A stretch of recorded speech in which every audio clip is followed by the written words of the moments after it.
Pleasant day to everyone. My name is Shahana Tula and we are D Group 10. So now, we're going to discuss about women's roles in mediation, negotiation, and reconciliation, and also men as allies in peace building. So now, I will be discussing about women's roles in mediation and negotiation. So in mediation, women can act as neutral facilitators who help people discuss problems calmly and find fair solutions. They may also understand community needs, especially the concerns of women, children, and families that are sometimes ignored. Women's roles in mediation. So as we know is when we say mediation is a method of resolving a conflict. So a women's role in mediation is as a neutral facilitators is help people in the conflict to understand and find a fair solution. So as a neutral facilitator, does not take a side or making decision in the both sides, but also guide the both sides to find a solution or find a fair solution. So within that is magiging kalmado yung both side and nagkakaroon ng pagkakataon para makapag-usap sila ng maayos and find a fair solution.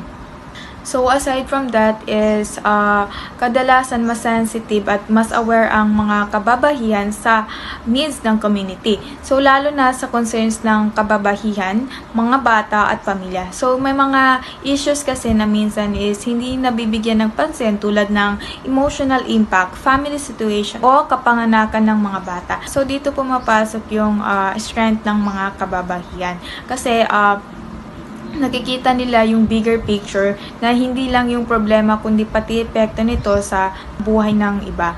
So now, let's move forward sa women roles in negotiation. So in negotiation, women contribute ideas, promote teamwork, and encourage long-term agreements instead of short-term solutions. Studies have shown that when women are included in peace talks and decision-making, agreements are often more lasting and effective. So, women's roles in negotiation. So, unang-una is, ang mga kababaihan is magaling sila magbigay ng idea. So, they're not just thinking about how can solve or resolve the problem, but also, it tries to fix the root causes of the conflict or trying to figuring out the main reason of the conflict. So, because of that is nagkakaroon ng long-term peace. So, pangalawa is pinapalakas nilang teamwork. So, imbis na puro argumento o pataas na ng boses, mas ini-encourage nila ang cooperation at pakikinig sa isa't isa. So, dahil dito is mas nagiging inclusive ang decision at mas maraming boses ang naririnig. So, instead na isa lang yung pakikinggan is they just trying to listen the others people's opinions. So, according to the research that study have shown that sinasabi dito na kapag kasama daw yung mga kababaihan sa peace talk at decision making is mas nagiging matibay at mas nagiging effective ang agreement. Bakit? Kasi mas naisasamang iba't ibang needs at mas balanse ang decision. So, hindi lang para sa iilang tao kundi para sa nakakarami. So, women's roles in negotiation is hindi lang siya basta-basta. Kasi, isa rin sila sa mga ways kung paano maayos yung mga problema and paano makamit yung patas na solusyon and also paano rin makamit yung long-term agreements. So, good day everyone. I am Hyra Abdullah Oto. So, my topic is reconciliation. So, reconciliation, women play a key role in healing relationship after conflict. So they lead community activities, support victims, and promotes forgiveness and unity. So mothers, teachers, and community leaders often influence attitude and help rebuild trust among people. So ano nga ba yung reconciliation? So ito yung pagkakasundo muli.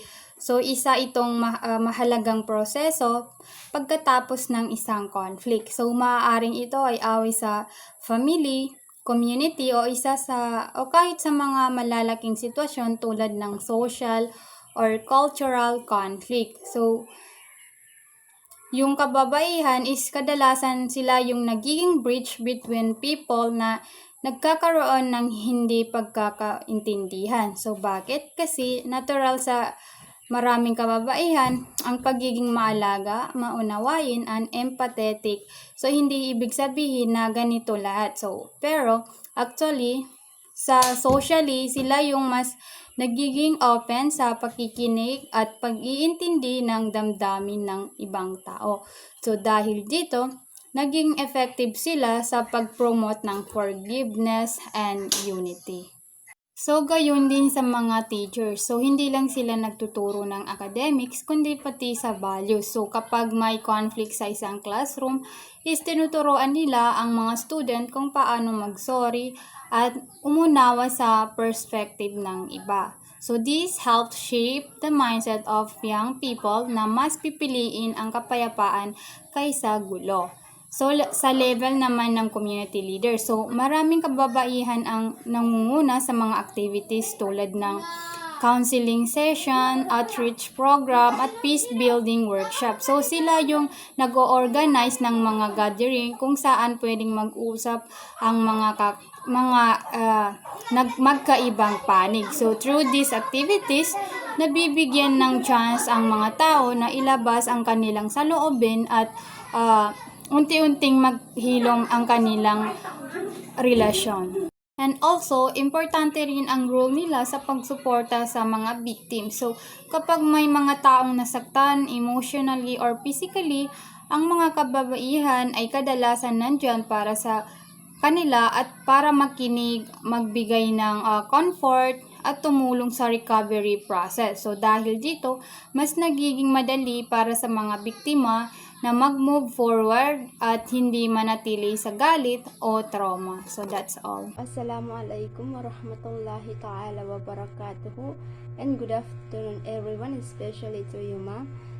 So, my name is Waris Rahima Ibrahim. So, now let's talk about the men as allies. So, men as allies in peace building refers to active involvement of men in promoting peace. So, gender equality and non-violence. So, it means men support women's rights. So, challenges harmful gender norms and help prevent violence in community.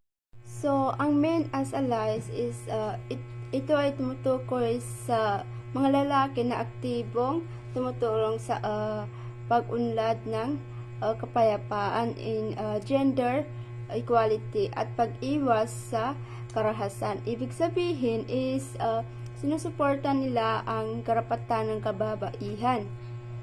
At kinukontra ang maling gender stereotypes. So, tumutulong gumawa ng mas ligtas at patas na komunidad. So, sa peace building is mahalaga ang role ng mga lalaki bilang allies dahil ginagamit nila ang kanilang influence para magpakalat ng respeto, fairness at cooperation sa community. So, ibig sabihin is tumutulong sila para maiwasan ang gulo at discrimination at violence sa pamamagitan ng pagiging mabuti. So, halimbawa sa ibang tao, ang mga men as allies is nagsasalita sila laban sa unfair treatment at sinusuportahan ang equal rights ng lahat.